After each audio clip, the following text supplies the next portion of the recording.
Hey guys, how's it going? Welcome or welcome back. Today I'm doing the Hounds of Love book tag in honor of the Hounds of Love album by Kate Bush. So this is a two-part tag video, with one prompt in each part referring to each song on the two-sided album. Oh my gosh. Okay, so let's do this. Side one is Hounds of Love, and prompt number one is running up that hill, parentheses, a deal with God. Name a book mentioned by a character in TV or film. Okay, now Gareth kind of stole my answer because I definitely did this one first, right? So we're doing a Lost Watch-a-thon, if you don't know. We, as in Gareth, MJ from Rating This Life, Michael from Michael K. Vaughn, and Dave from Book Blather. How many times I'm going to say that? I don't know, but anyway. So in Lost, the series that we're watching, there's a character named Sawyer who is a huge bookworm, and he is referenced reading Watership Down. So anyway, Gareth said Watership Down, so I'm not going to say that, especially since I haven't read it. But I am going to say Carrie by Stephen King. Now, it is referenced, I believe, season 3, episode 1. I won't say which character because if you haven't seen the show, it might be a spoiler, and I know you're gonna watch it. Yeah, so I watched Carrie a long time ago when I was a teenager. It was probably one of the first horror movies I watched when I got into horror. And then I listened to the audiobook last year, and I thought I preferred the movie still. It's hard to tell because, frankly, so much time has passed between the two. I really enjoyed the experience of rediscovering the story through the book. Okay, prompt number 2 is Hounds of Love, a book featuring a four-legged friend. Okay, so I couldn't find any books on my shelves that had one, not that I could find easily, so I went back to the shelves, the childhood shelves, with all the books, I read as a kid. So as a kid, I read a lot of comic books. This one is a French comic book series. A lot of the ones I used to read are Belgian. I loved Tintin, The Adventures of Tintin, it's like a murder mystery, or it's like a detective thing, actually. I think you'd really like it. Ollie would really like it from Criminal. And then I really like The Smurfs and Lucky Luke. But the one I'm going to tell you about today is like the Frenchest. Asterix, The Adventures of Asterix and the Four-Legged Friend. Check him out. He's a little, it's a terrier crap. Jack Russell. I think he's a Jack Russell Terrier. His name is Idefix, Idefix. So if you don't know, this is set in like 500. Okay, look, there's like in the beginning, there's a page with a map. So the idea is, all right, 50 BC.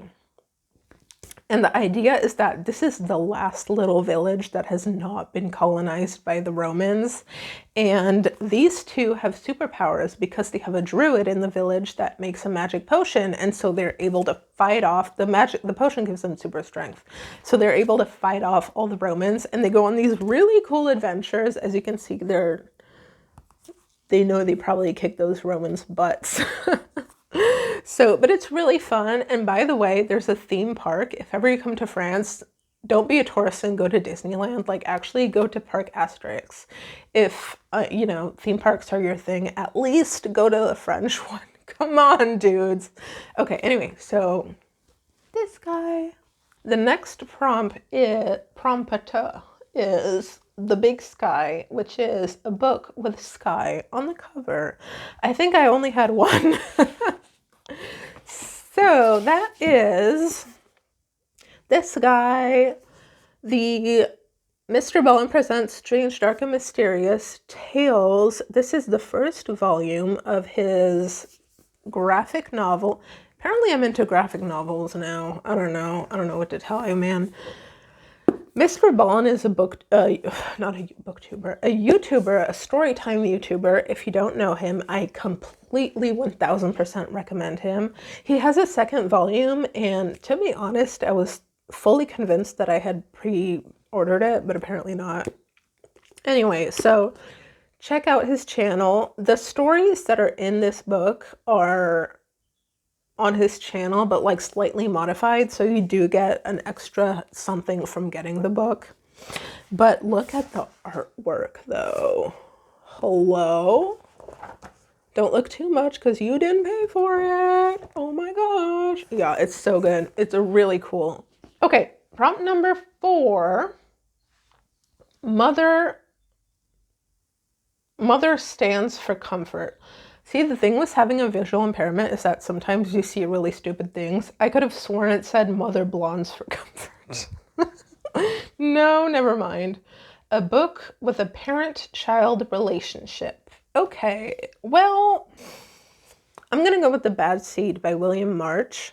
This again is one, actually, I remember specifically, I told you before how The Amityville Horror was the first book I read, which got me back into horror. Maybe I should tell the story one day. I don't know if anyone's really interested. If you're interested of how I actually went and got into reading horror, let me know. But this is maybe the second or third, and I wouldn't know exactly. This is probably the second one, actually, specifically. So, and it was really cool because I do find, now that I've read much more, that I really, really like psychological thrillers and psychological mind twisters. This is definitely one of them. This is about I forget exactly when it takes place, but Rhoda, the child, is I think 8 or 10, and she is a psychopath, and she is clearly a murderer. And so you follow her and the process of her mother finding out that her daughter is a psychopath, coming to terms with that, and then having this really intense inner battle of, do I do what's right or do I protect my child? And it's a very motherly kind of Cornelian choice she has to make there. It's pretty cool. I really liked it. I should reread it because it's been a while. Okay, next we have Cloudbusting. Yes, I read that right. A book where psychology or psychoanalysis is important. Okay, this one I don't have the physical book, but work with me. Another psychological thriller, which I absolutely loved, is Perfume by Patrick Suskind. So this is a German thriller. It is about Patrick Grenouille. It takes place in 17th century France, and he is this ugly orphan. Okay, his mother, I think, is a prostitute. His dad is like gone with the wind, and so he is given to an orphanage as a very young child, and the premise is just he's so butt ugly, no one wants to adopt him, and that is okay because it's the 17th century, so it's socially acceptable to just not adopt a child because it's ugly, right?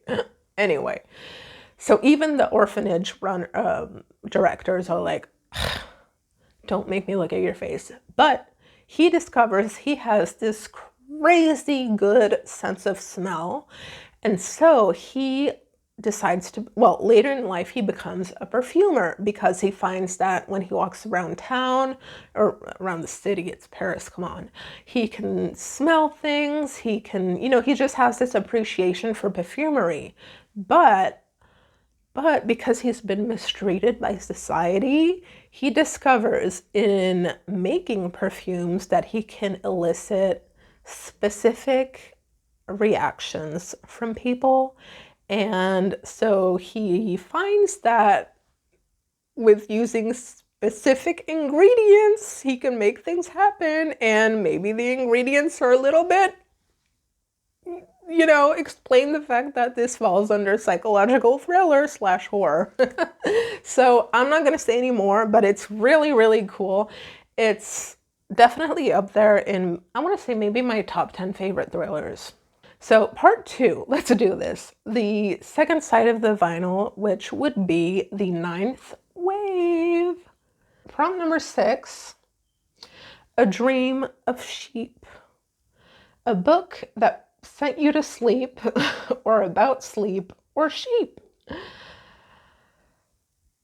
Okay, so unfortunately, when it comes to books that put you to sleep, it's going to have to be a book that was so boring, or a book that is really bad, or a book that you don't recommend, which maybe has its place on BookTube. Let's talk about those. So the first one that I thought of was La drôle de vie de Zelda Zonk, or The Amusing Life of Zelda Zonk, I think. So it's about this woman who has an accident and she ends up in the hospital at the beginning of the book, and her roommate is this woman called Zelda Zonk. And now the main character is just a very ordinary woman. She is a working woman. She has her boyfriend, she has her apartment, she has whatever, but her life is really bland and boring, and she is so bored with her life. She's just running through the motions.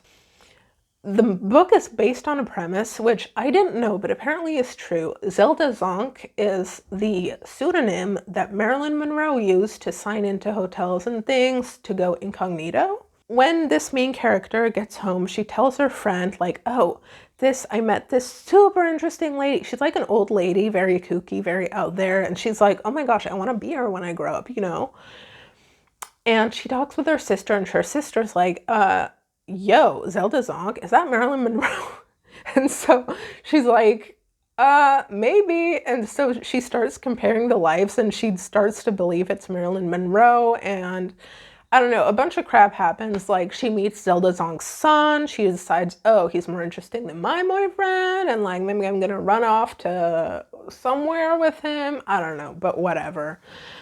Yeah, no, it wasn't good. I thought it would be fun to try a different genre, and since my aunt likes it, and my aunt usually likes, you know, Swedish crime books, I thought maybe we'd have something in common, but no, it was just romantic crap, and I already knew I didn't like romance, so.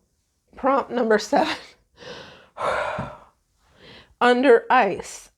A winter book, or a book that takes place underwater. What? Winter or underwater? Did I write anything for this?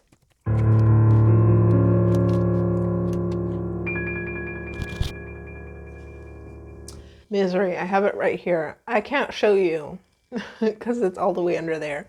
But as a reconciliation, you can smell this candle. I have Misery, and it takes place during winter because Paul Sheldon, the writer, crashes his car in the wintertime. I really liked Misery, everything about it, even the movie. So that's all I gotta say. And I have a dedicated review, which I'll link here. Okay, next is Waking the Witch, a book featuring witches or witch hunts. Okay, here I have Our Share of Night by Mariana Enriquez. So it's a big one. So this is a book I found out about during my 31 Links of Horror series, which I will also link here if you missed it, that I did for Halloween 2025. And so this is, let me read you the synopsis, or the blurb. His father could find what was lost. His father knew when someone was going to die. His father had talked to him about the dead who rode in on the wind. The dead travel fast. Gaspar is 6 years old when the order first came for him. For years, they have exploited his father's ability to commune with the dead and the demonic, presiding over macabre rituals where the unwanted and the disappeared are tortured and executed, sacrificed to the darkness. Now they want a successor, and their sights are trained on Gaspar. Ooh, very cool. Yeah, so I spoke about it during my series and I was so curious that I got it for Christmas. Yay! Okay. So, but don't expect to hear about it for a while because look at it, dude. Okay, hold on. How much is this?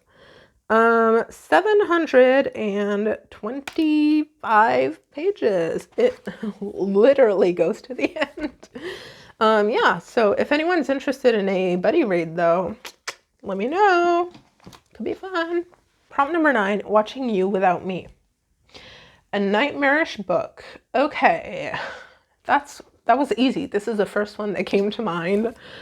Negative Space by B.R.D. Yeager. Okay. I've done a book review for Negative Space and Amygdalatropolis by B.R. Yeager. And in both instances, I spoke about how interesting both books were. And they were. And they are. However, both were a nightmare, dude. I mean, they really... B.R. Yeager has this ability to take his little writer hand, scoop it, and scrape the bottom of the barrel of humanity, or even lower than humanity, okay? Like, I don't know. He's really good at that. He captures the essence of despair in such a way that is quite fascinating, yet really sticks with you in a repulsive way. And if you've read this book, if you've read this book, you know what I'm talking about. But he references, so this book features a lot of teenagers. Those are the main characters, like late teenage, early adulthood. And he talks a lot about that anguish that comes with not knowing what you're going to do with your life, that tortured teenager kind of despair that comes out of you. And he materializes it with the teenagers kind of have these visions, or you can't even tell if they're visions or not, of just like goo coming out of their mouths. Like, imagine like black snot, but it's almost a visual representation of the despair, like that kind of sticks to you but oozes out of you, and it's just like you know, have you ever had this, like, or peeled off a band-aid or a bandage and the glue just like, you're just like that? Yeah, that's the physical experience of what it's like to have read this book. It's just like, I enjoyed every second of it, but I can't say I would recommend it to everyone.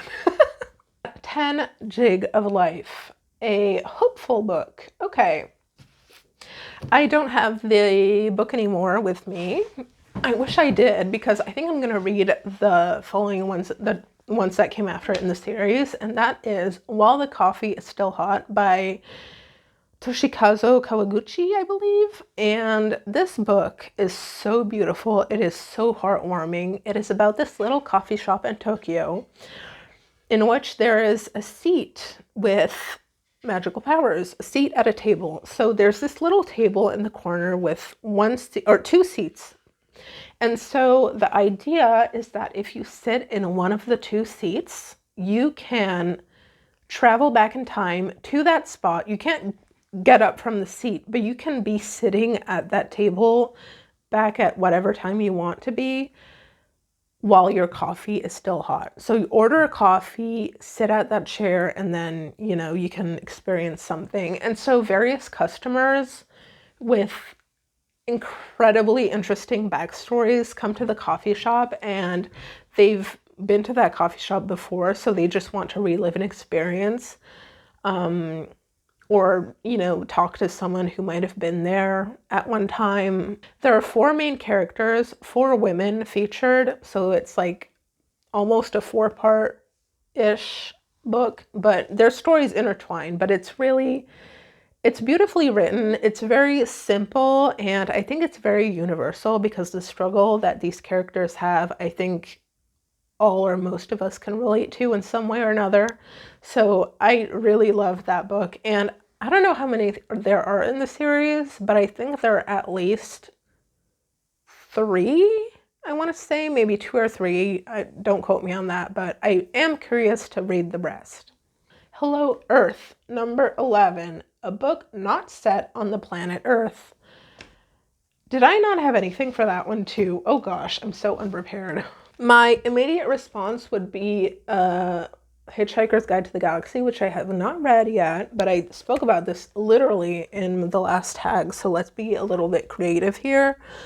Well, I'll be dingity damned. Okay, so you know how I was like, hey, I don't want to mention this book because I spoke about it in the last one? Okay, I found the equivalent pretty much to it.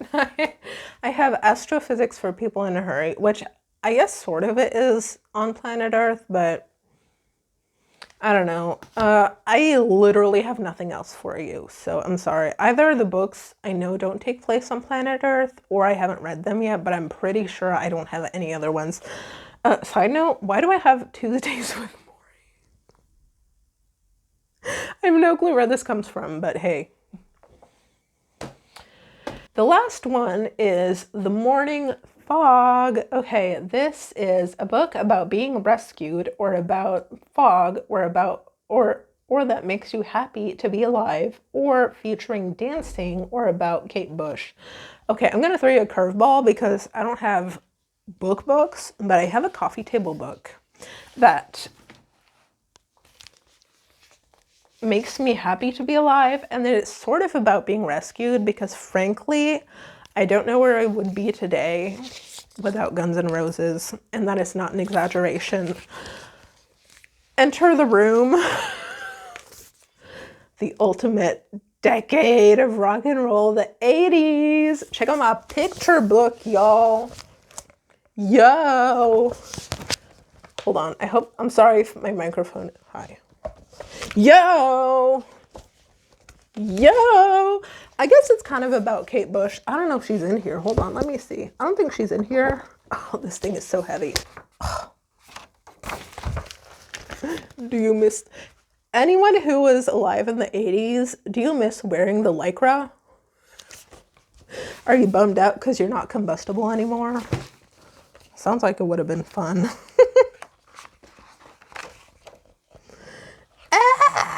Okay, let me see. Yeah, it's really cool. So it's like a coffee table picture book, and it's about the 80s. So every chapter is about every year in the 80s, and they talk about, or they show like different photos from various photographers. Oh my gosh, a four-legged friend. And then they'll give like a quick caption, and it's like all the biggest rock and roll band of the best decade for rock and roll. I don't know, is the 80s your favorite decade? Because every like 50, I think 50, 60, 70s, and 80s all have their, you know, qualities. The 90s does too, but I will acknowledge that it was a significant decline. Are you ready? Best band ever, and you know the editor agrees because they got a double page. There you go. This makes me very happy. Okay, sorry if that bumped the microphone, but was it worth it? Yes, it was.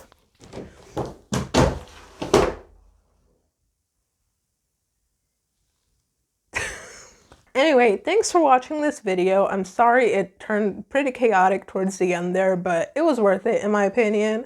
Let me know if you want the story of how I got into reading horror, got back into reading books as a teenager.